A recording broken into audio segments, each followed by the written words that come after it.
জি sir, আসলে হয়েছে কি, খেলার টাইমিং গুলো না এমন মাঝরাতে পড়েছে যে খেলা দেখতে দেখতে আর রাতে ঘুম হয় না ঠিক মতো। আর ওই খেলার টেনশনে পড়াও কিছু মাথায় ঢুকে না, তাই আসলে ক্লাসে আসেনি স্যার। খালি খালি ক্লাসে এসে তারপরে সবার সামনে আপনার বকা খাওয়ার থেকে ভাবলাম যে বাসায় থাকি, তার থেকে বাসায় বসে আমি একটু একটু করে পড়ে আগায় নিচ্ছি আর কি। জি স্যার। হ্যাঁ হ্যাঁ স্যার, খেলা শেষ হলে আমি চলে আসবো। স্যার একটা কথা ছিল, ওই যে আমি ভাবছিলাম কি, আমরা তো কত কিছুর জন্যই ছুটি পাই তাই না? তো আমরা যদি খেলার জন্য স্পেসিফিক্যালি 1 মাস 10 দিনের একটা ছুটির ঘোষণা করি, তাহলে কিন্তু স্যার ভালো হয়, কি বলেন? জি স্যার, হ্যাঁ হ্যাঁ আমি আসবো। হ্যাঁ স্যার, তাই তুমি আর্জেন্টিনা জার্সি পরছো কেন? তুমি এখন চলো আমার সাথে, চলো তুমি এটা চেঞ্জ করো, বাসায় চলো। আসো। তুমি রাস্তার মধ্যে এরকম মানে কথা নাই বার্তা নেই হাত ধরে টানাটানি করো, এগুলো কেমন ধরনের আচরণ? হ্যাঁ, তুমি কিন্তু বেশি বাড়ছো বুঝছো। তুমি এইগুলো যদি নেক্সট টাইম থেকে করছো না, তাহলে কিন্তু আমি রাস্তার মধ্যে চিৎকার করে বলবো যে তুমি আমাকে কিডন্যাপ করতে চাচ্ছ, না তো বলবো যে তুমি আমাকে ইফটিজিং করো। আমি ওই হান্নানের সাথে তোমাকে আর দেখতে চাই না।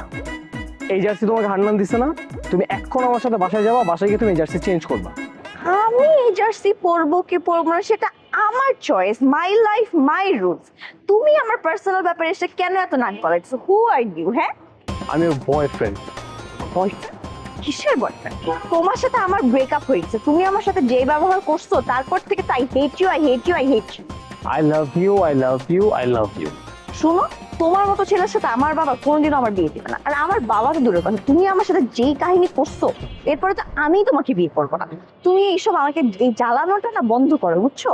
আর তোমাকে আমি বিয়ে করবো না, এটা আমি তোমাকে ভালো করে বলে দিচ্ছি। তোমাকে বিয়ে না করে যদি আমার মনে করো এই বুইড়া টাকলা, তারপর কালো, এরকম ব্যাটাদেরও যদি বিয়ে করতে হয় না, আমি তাও করবো, কিন্তু আমি কোনোভাবেই তোমাকে বিয়ে করবো না। ও, তুমি যার কথা বলতেছো তাকে বোধহয় আমি চিনি, তাকে বোধহয় আমি দেখছিও তোমার বাবার সাথে। হ্যাঁ ঠিক আছে, মানে বুইরা বান্ত হয়েই গেছে, মাথার চুল একটাও নাই, সব পড়ে গেছে, টাকলা হয়ে গেছে। সে ম্যাট্রিক পাস করছে মনে হয় এই শতাব্দীর আগের শতাব্দীতে, আর ইউনিভার্সিটিতে ভর্তি হয়েছে তোমার জন্মের আগে। মোটামুটি দেখতে তোমার বাবার বন্ধুর মতোই তাকে লাগে। হ্যাঁ তাই, প্রয়োজন হলে ওরকম টাকলা বুইড়া বাটাকে বিয়ে করবো, কিন্তু তোমাকে বিয়ে করবো না। হ্যাঁ করো, তা তো করবাই। তোমরা মেয়েরা তো এখন প্রেম করার জন্য আমাদের মতো হ্যান্ডসাম হ্যান্ডসাম ছেলে খুঁজে বের করো, আর বিয়ে করার সময় খোঁজে সব ভুড়িওয়ালা টাকলা পয়সাওয়ালা লোক, তাই না? করো, এখন তো এটা ট্রেন্ড, সারা বাংলাদেশ অনেক চলতেছে, অহরহ এটা ঘটতেছে। আমিও করবো।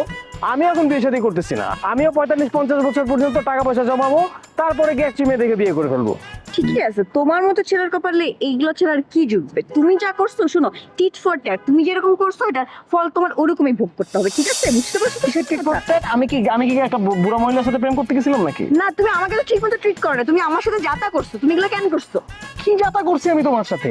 তুমি এখন ভুলে গেছো যাতা করার পরে তুমি এখন বলতেছো তুমি কিছুই জানো না। এই জার্সিটা তোমাকে ওই লোক দিছে না, ওই লোকে জার্সি তুমি পরবা কেন? জার্সি তো জার্সি, লোক দেখার মহিলা তাতে কি যায় আসে? হ্যাঁ, তুমি এটা খুলবা এখন, চলো চলো আমার সাথে। উল্টা পাল্টা কথা বলছে।